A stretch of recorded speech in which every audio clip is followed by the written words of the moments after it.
국회 국정감사에서 F1 대회에 대한 성토가 쏟아졌습니다. 사실상 대회 중단을 요구하는 목소리가 높았고 민간이 개최하도록 해야 한다는 대안도 제시됐습니다.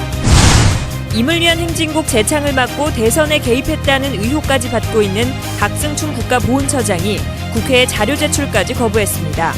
누구를 보호하고 무엇을 숨기려 하는지 의혹을 더 키웠습니다. 이 시각 현재 광주 금남로에서는 레이저가 만들어내는 빛의 예술작품들이 선보이고 있습니다. 현장 연결합니다.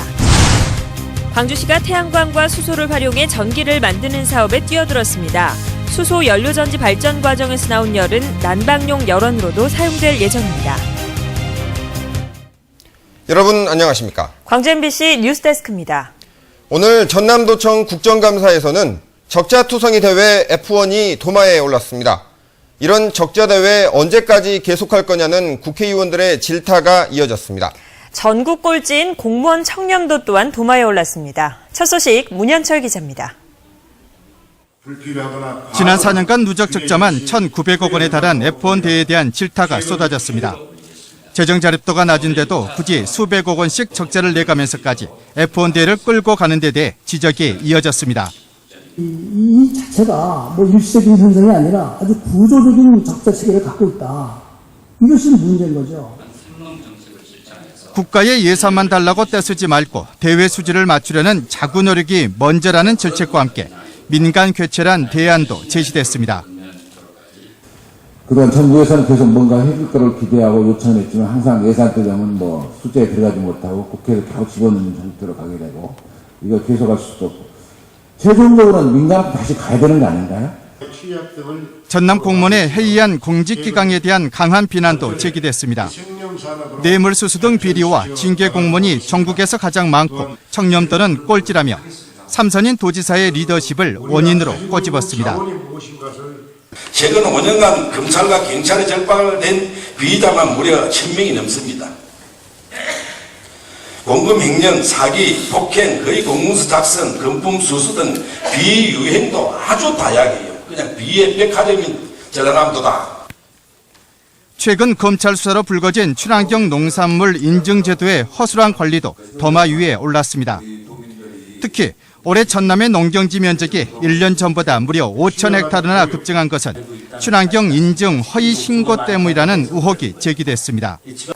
이 밖에 원전 사고에 대한 허술한 대비책과 경제성 없는 각종 공공시설물, 거북선 유람 사업의 부실 등에 대한 질책도 쏟아졌습니다. MBC 뉴스 문현철입니다. 민주당 문희상 의원은 전라남도가 내년도 예산 2,800억 원을 정부에 요구했지만 대통령 공약인 남해안 철도 고속화 사업 예산 2억 원만 반영된 상태라며 포기할 건 포기해야 한다고 주장했습니다. 문 의원은 특히 여수와 남해를 잇는 한려대교는 가장 타당성이 떨어지는 사업으로 정부가 추진한다 해도 이후 부담을 자치단체에 넘기지 않을까 우려되는 만큼 과감하게 포기할 것을 요구했습니다. 오늘 국가보훈처 국정감사에서는 그간 임을 위한 행진곡 재창 거부 등으로 물의를 일으킨 박승춘 처장이 나왔습니다. 이번엔 국회의원들의 자료 제출 요구를 거부하면서 국정감사가 파행으로 올랐습니다. 윤곤수 기자입니다. 국회 정무위원회 국정감사는 출발부터 삐걱댔습니다. 발단은 박승춘 국가보훈처장의 자료 제출 거부 때문입니다. 보훈처의 대선 개입 의혹을 제기했던 민주당 강기정 의원은 정치 편향적인 안보 교육 자료로 쓰인 DVD를 누구 돈으로 만들었냐며 자료 제출을 요구했습니다. 그 협찬처나 그 제작 과정 전체에 대해서 자료 요구를 했는데 자료를 주지 않고 있습니다. 이거 자료 제출하시겠습니까? 그런 자료는 저희들이 있는지 한번 확인해 보겠습니다. 왜 그런? 강 의원이 자료 제출을 재차 요구하자 박 처장은 거부 의사를 밝혔습니다.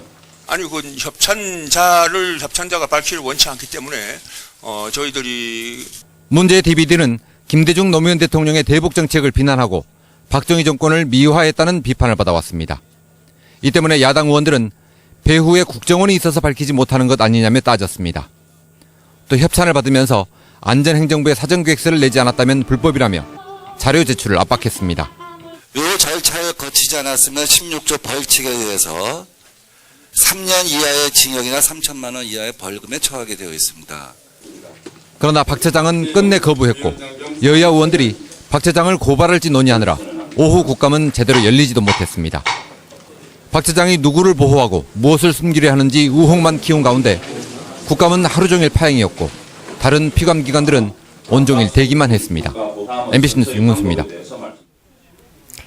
네, 호남 홀대. 어제 오늘 일이 아닙니다만 박근혜 정부 들어 더욱 심각해졌다는 푸념이 쏟아지고 있습니다.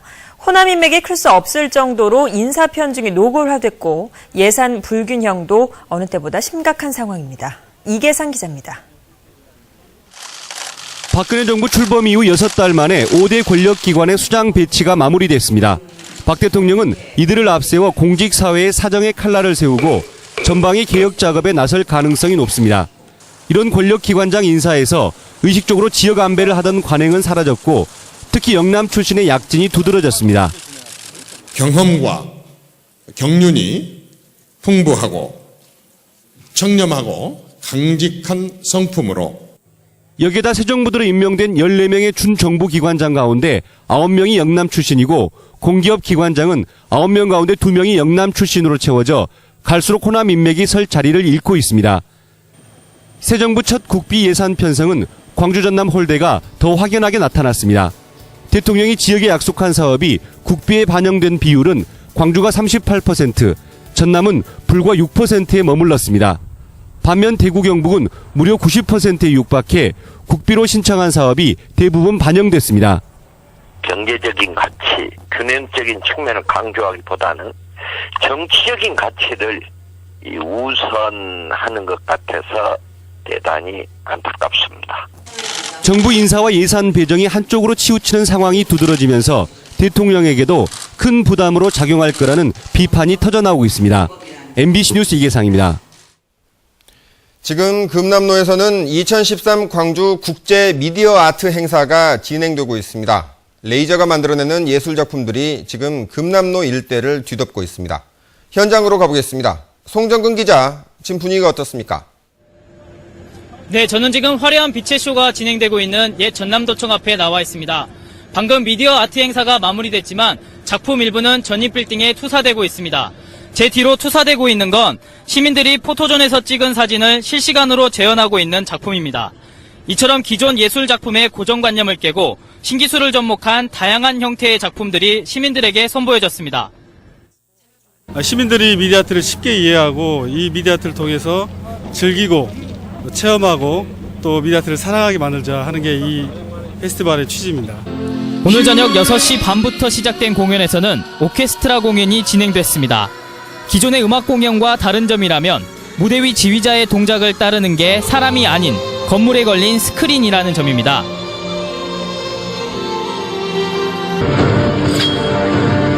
또 음악에 맞춰 그림자 무사와 싸우는 소통 퍼포먼스 공연이 진행돼 관객들의 관심을 끌기도 했습니다.